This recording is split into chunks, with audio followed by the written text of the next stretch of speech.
Welcome to another edition of Teach the Geek interviews. My name is Neil Thompson. I'm the founder of Teach the Geek. I work with technical professionals so they can present more effectively, especially in front of non-technical audiences. And you can learn more about that at teachthegeek.com. Again, that's teachthegeek.com. Today, my guest is Reuben Swartz. He is the founder of Mimiran CRM, built for solo consultants to help them with their client relationship management. He's also the host of the Sales for Nerds podcast, interviewing experts to help consultants with their sales skills. Really interested to learn more about his decision to start Mimiran, the goals for the podcast, and the ways in which public speaking has benefited him. Welcome to Teach the Geek interviews, Reuben. Thanks so much for having me, Neil. Excited to be here. Great. From the bit of research I did on you, I saw that you studied computer science in school. What was the motivation to do that? Well, I knew that I was going to do something sciencey because I'm kind of a geek, I guess, and I thought having some background in computers would be useful no matter what direction I went. And I remember the Intro to Computer Science course was my lowest grade in college. I struggled tremendously. I just had no idea what I was doing, and I thought, oh, this is the thing for me. I really like that you could go tell the computer to do something and it would go do it. And it would usually do the wrong thing because you told it to do the wrong thing, but it would do exactly what you asked and you could be very creative with it. So it was not a grand plan. It was just something that grabbed me despite my struggles in my CS 126 intro class. So the class that you did the worst in is what you decided to major in? I'm a glutton for punishment. What can I say? Indeed, you are. I think it's the first time I've ever heard that. What was your best grade? I mean, after I kind of got my feet under me, I did get some good grades in the computer science department. But maybe I should have been an art history major or something. Who knows? Okay, got you. All right. So then you studied computer science. You graduate. What type of work did you do once you graduated? Well, I came to work for a company in Austin because I remember thinking that if I didn't fly down for the weekend when they wanted to have me come visit, I would never set foot in Texas. And it's now been almost 30 years, and here I am still in Texas. So clearly, I'm not very good at long range planning, but they did enterprise sales and marketing software for giant companies, helping them keep track of orders and things like that. Stuff that I really had no understanding of when I got there. Okay. So did you work in as a more of a technical role, or did you have any other, I guess, a non-technical role? Well, I started out deeply in the technical role, Okay. and as I learned, I realized that a lot of the hard problems were actually not the software. It was the organizational issues that led to the requirements or not or lack thereof for the software. And so as I got more experience, I started having to wear dress shoes and go visit clients and so on. First as the sort of the technical guy who would answer the really deep technical questions as part of the sales cycle.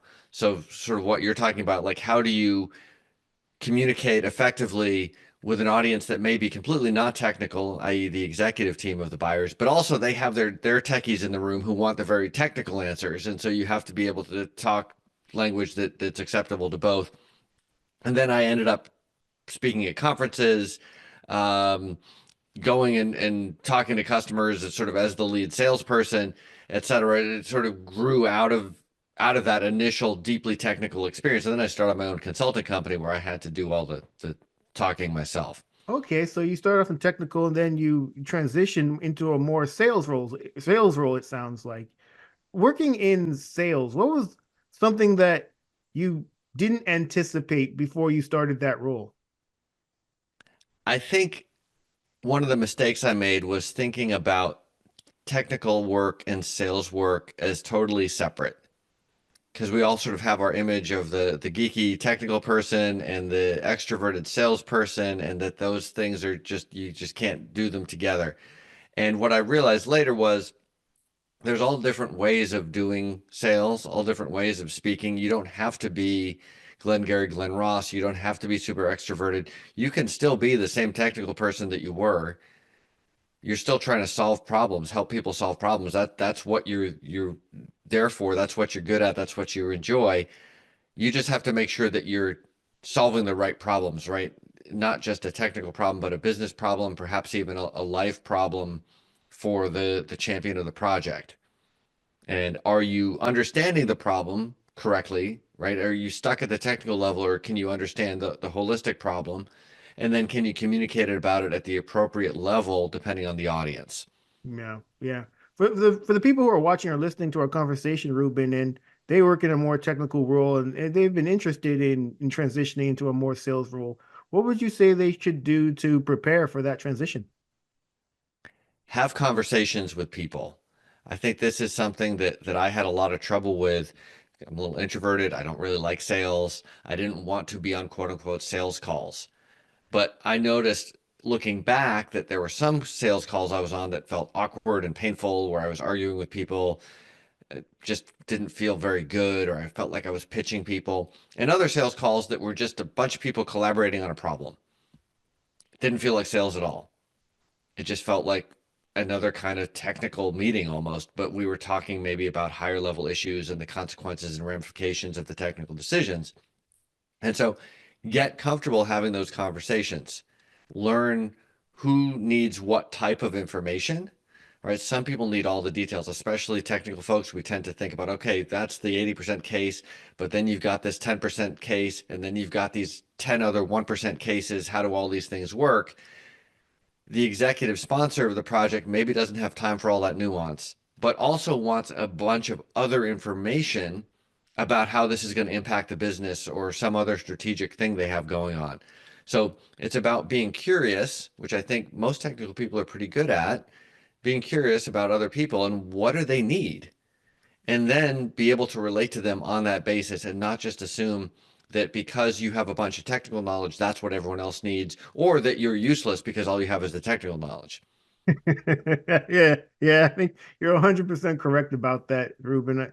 As a technical person, you're right. I think a lot of us focus on a whole lot on features and we want to share all what we know about a subject to people that aren't technical, don't have the same background that we do, without thinking, well, perhaps they don't want to know all of this information, and not only that, but how much of this information can they actually take in before they get overloaded with information? It's just like That's right. you just tune out.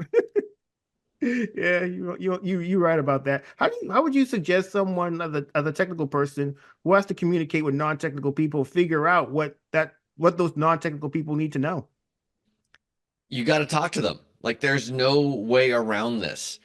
If you want to know how to have conversations with people, there's nothing better than actually having the conversations. And it doesn't have to be perfect. If you're starting off at the beginning, you can even say, and this is a great thing when you're coming from a deeply technical role and you're starting to interact in more higher level business meetings. Say, hey, I'm just the techie. I don't understand the full context of this. Can I ask some really dumb questions? Like why does this matter? What happens if we do this? What happens if this breaks? Blah blah blah blah. Tell me why this is good, why this is bad. What are you trying to do? Just be a curious person, and then those people will tell you, here's why I care about this. And then you can oftentimes what we crave as technical people is like really understanding the why behind why we're working so hard. Like what are we actually doing this for? I can spend a bunch of time implementing a feature, but if I don't get viscerally why it's important, then my life is less meaningful. I didn't have these conversations and really understanding why it matters that maybe a certain procedure is 3 seconds faster, or there's some other thing that lets you cut out some other steps in a process that you just think, well, this doesn't really matter, does it? Well, it turns out it does if you think about blah blah blah blah. We have a whole team of people who have to do this for 8 hours a day, and every time they have to go do this other thing, they get really frustrated, and then their customers get frustrated, et cetera. And you learn all this stuff. You're like, oh man, I really want to fix that problem now. It's not just a random feature request for me to check off. It's something that's going to make people's lives better. Yeah, you make it it becomes more tangible. I suspect, as opposed to just do it because I said to do it. Yeah, Right. 100%. Okay, so at some point you decide to form Mimiran. So what was the motivation to do that? I was young. I didn't have any obligations. I was kind of burnt out on the whole .com thing, and I had this plan that I was going to consult half the year and travel half the year, which never worked out exactly according to plan. And when it comes to Mimiran, what exactly is it? Well, so it's evolved. I started it as a sales and marketing consulting company because one of my frustrations as a techie was that by the time I got the requirements, they were often so divorced from the capabilities that we had that I felt like we were working twice as hard for half the benefit. And so I thought if we could put the business strategy, the business process, and the technical stuff all together and work on the problem holistically, we could work less hard, spend less money, and get better results. So that was the basic idea. I was doing sales and marketing consulting for some of the biggest companies on the planet. Now, the irony was, while I like to think we did a great job for our clients and we got repeat business, we got good word of mouth, etc. I was terrible at my own sales and marketing. And I thought, well, I'm getting paid to sit in the room with some of the top sales and marketing people on the planet. Let me just take good notes and copy what they're doing. And of course, the more I did that, the worse I made things for myself. Because when you've got thousands of sales reps and billions of dollars of marketing spend, it's very different than when you're doing sales and marketing in your spare time and you're not a sales and marketing person to begin with. So, long story short, I'd love to say that I saw, part of the problem is we don't have a CRM that works for these solo consultants. They're using an enterprise tool, which is for the VP of sales to keep track of a sales team. It's like taking the space shuttle to the grocery store. It's ridiculous. Let me go build something better. That's not what happened at all. I had to be dragged kicking and screaming to build what one of my customers called an anti-CRM, right? It is for these solo folks to create and nurture relationships as opposed to a VP of sales to keep track of a sales team. And that's what Mimiran is. It's a way for solo consultants, coaches, fractionals, etc., to create and nurture relationships on their own terms in a way that doesn't feel icky, but is still effective and sustainable at growing their client base. When I think about CRM, I think about a, a resource that helps you keep track of names and emails, and contact information, and let you know when you should contact people again. And it could also even let you know when you've booked business, that type of thing. Is that something that Mimiran does, or is it even more than that? Well, it's more and less than that. So I think that's exactly right. A CRM is basically a repository of contact information, hopefully with some intelligence around it to help you interact with people more effectively.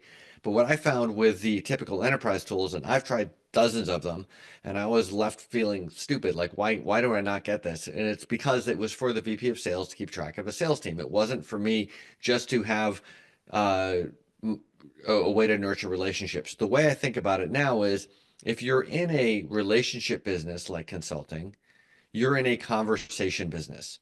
And I know this because I made the big mistake of doing everything I could to get out of having conversations because I felt icky. And instead, what we want to do is have the right conversations with the right people in the right way. And then it feels fun and sustainable and effective and it doesn't feel icky. So if you're in a conversation business, you've basically got a two-step sales process. You want to figure out exactly who do I want to talk to, and then you want to talk to them. And if you do those two things, good things will happen. It'll be like it's like being a doctor where you talk to a bunch of patients. And if you do a good job and you have a very clearly defined specialty, you get the people who need that particular kind of help, right? Your waiting room isn't filled with other people who need a different doctor that you could try to convince to come work with you, but they're really not the right fit. That's what happens to a lot of these folks because their positioning isn't strong enough. It's nebulous, and so they end up thinking that sales is really hard because they're trying to convince people who aren't the right fit to buy instead of making it easy for the ones who are the right fit to work with them. So that's the idea. It's just get very clear about who you want to be talking to and then talk to them. And then do things like track referrals, make it easy to make introductions for other people, keep that karmic wheel going versus a typical CRM, which is very transactional, very much like, can we smush these leads through a pipeline and make our number by the end of the quarter? Which, by the way, like I get it. There's a need for that. That's a reason those tools exist. It just doesn't mesh very well with the tribe of solo folks who are not actually salespeople. Interesting. Okay, yeah, I think that's definitely a useful resource. I mean, I also mentioned in the intro that you're a podcast host with Sales for Nerds podcast. What was the motivation to start your podcast, and what do you hope people get from it? Well, my whole mission is to help the past version of myself, which, like I said, I think was pretty good at helping the client, but not very good at business development, which I think there's a lot of good reasons for that, but it's extra embarrassing when you're a sales and marketing consultant and you're bad at sales and marketing. So I wanted to provide a way for other folks in this spot once I realized there's a whole bunch of us who end up in this situation How do we get out of it? And how do we do it in a relatively easy way as opposed to the hard way, banging your head against the wall for years like I did? So the CRM is part of that. The podcast is part of that. And originally, I was thinking I get a lot of the same questions. Let me write a book, right? That's how you should do things. And then I thought, well, gosh, a book sounds like a lot of work. Let me have a podcast. And I was having some drinks with some friends, and we were talking about how, if we were younger, we would find a way to turn this into a show on YouTube or something like that. Um, and I thought, well, heck, why don't I have a podcast where I bring a bottle of wine to someone's office and we drink the wine and we talk about sales and marketing, and then it'll be fun and it'll be informative for people. And now, of course, it's almost all done remotely, so you have to bring your own drink, but the basic premise is the same. How do we help folks who are great at serving clients, but maybe need a little help getting organized on sales and marketing to do that in a way that lets them stay true to themselves while still being effective at business development? Okay, yeah, I've listened to a few of the episodes, and I've learned quite a bit from them. So thank you for putting that resource out there. It's definitely been helpful to me, and I suspect it's been helpful to other people too. So, Ruben, when I first started this podcast, and it's still the case really, had to do with my own struggles giving presentations in front of management. I worked as an engineer in medical devices.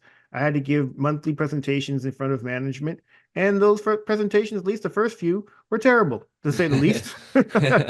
Been there. Yeah, yeah. So, I mean, I knew they were bad because I would get questions after the presentation that I thought I had answered during the presentation. But obviously, I didn't put things in a way that these non-technical decision makers could understand. So if I was nervous and sweating before the presentation, I definitely was afterwards. But I certainly learned my lessons eventually, and I got better at giving presentations and just public speaking generally. When it comes to public speaking, is that something you've always been good at? And if not, what did you do to get better at it? Um, it's funny because I'm introverted, but I've never had a problem getting up in front of the room and saying things. The question is whether I did that effectively or not. And I know, like, I gave a keynote presentation at a conference, which was a disaster at one point. And I've done other talks that people have said have been tremendously helpful. And then a lot of times, if especially if you're talking to a room full of people, some people are going to find it really helpful, and some people are going to be bored to tears, and you can't always completely control for that. But I think the main thing is uh, trying to take my own ego out of it. There are some people who really their whole identity is I'm a speaker, and then everything else is secondary to that. My view is I want to help people, and if I one of the ways I might do that is by talking to a room full of people. And so the mission is, am I helping people? Are they going to be able to do things better, differently after I talk than before I spoke? And so that means that I'm a lot less nervous because it's not really about me. And then also I'm more receptive to feedback, questions, criticisms, etc., because it's really about, am I serving this mission of helping the folks in this room versus did I give the world's best talk? And I think ironically, it's sort of like one of those Zen things where, you kind of do the opposite of what you're trying to do by taking some of the emphasis off myself and do people like my talk, it leads to a much better talk. When you were speaking, Ruben, it made me think of something.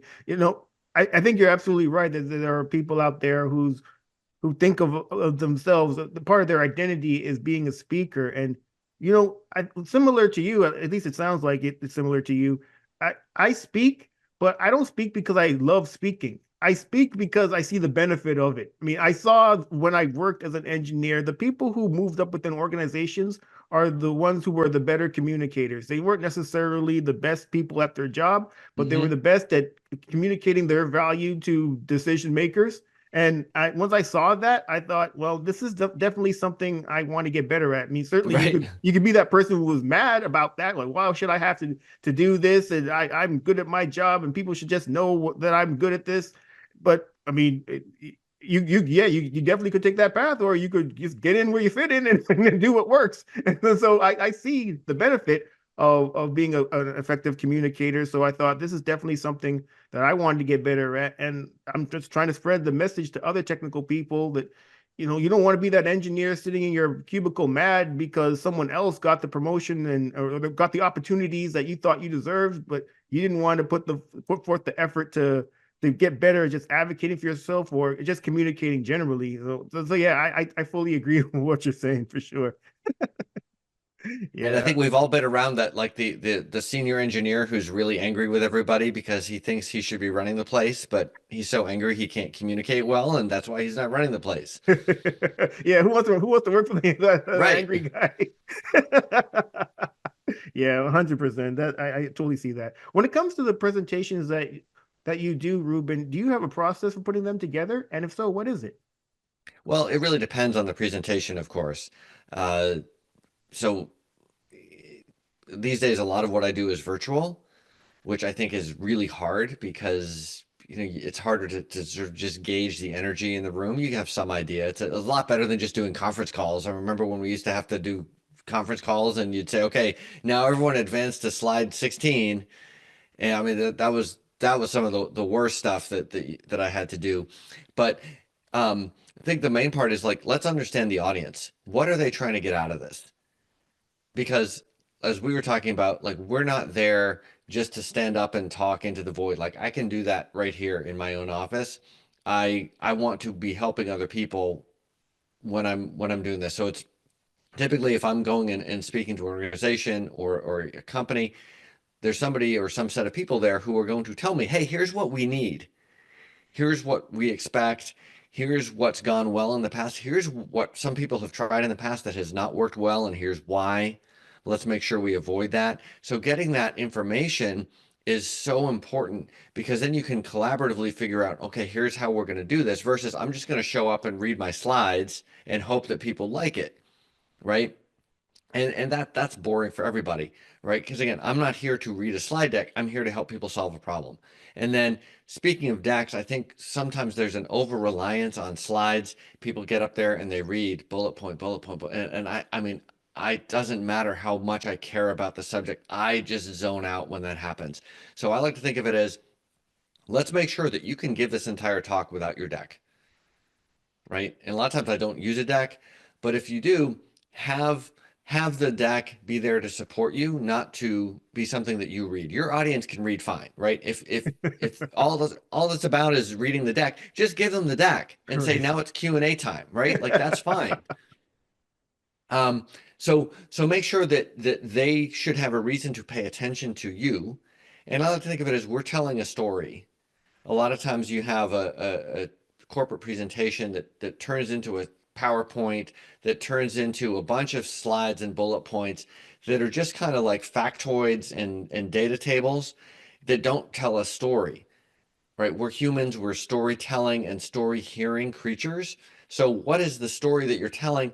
Tell that story and be able to tell it without having a deck. Use the deck strategically to enhance the story.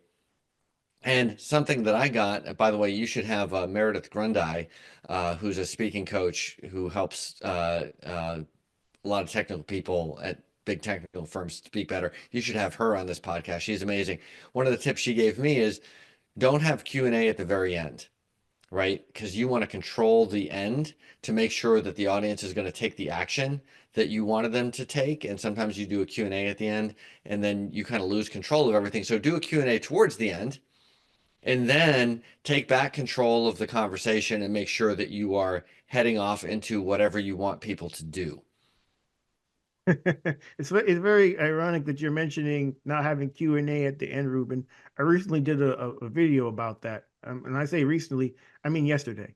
So, so there's a video about that on my YouTube channel addressing that very point. And yeah, I fully agree with not wanting to read slides. And to your point, yeah, you would assume that people in the audience are literate. So Right. they definitely can read the slides just as well as you can.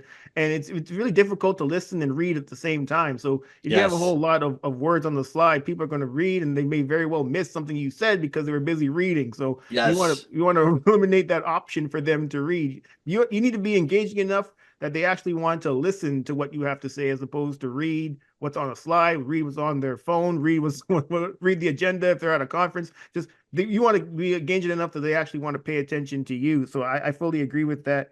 And yeah, especially going to a lot of these technical conferences, they very well can turn into data dumps.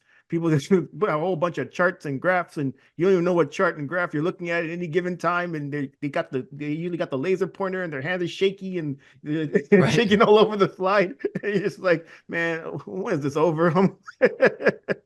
Yeah, I've definitely been in that situation, sitting in the audience on more than one occasion. That's for sure. So when it comes to the people who are watching or listening to our conversation, and they are thinking getting better at speaking is something I definitely want to get better at, or they're thinking about why they should want to get better at speaking in front of others. What would be one reason you would give them? Well, of course, it depends on their particular situation, but I think you hit on something really important for folks in corporate, right? If you can't communicate well, you're going to have a lot of trouble moving up and getting promoted, especially compared to people who do communicate well, right? We all have the sort of the opposite stereotype of the person who talks very, very well and doesn't do anything, right? And they end up being VP. Well, actually talking to people is really important. And you may not think it's fair, but communication is vital, especially in a large organization. So I think just that selfish interest in getting promoted is important. I think we often tend to think that if we have the certain set of information and we've drawn certain conclusions, that must mean everyone else is doing that, or if not, they must be stupid. Especially some of us engineers, sometimes we get a little bit harsh with those judgments.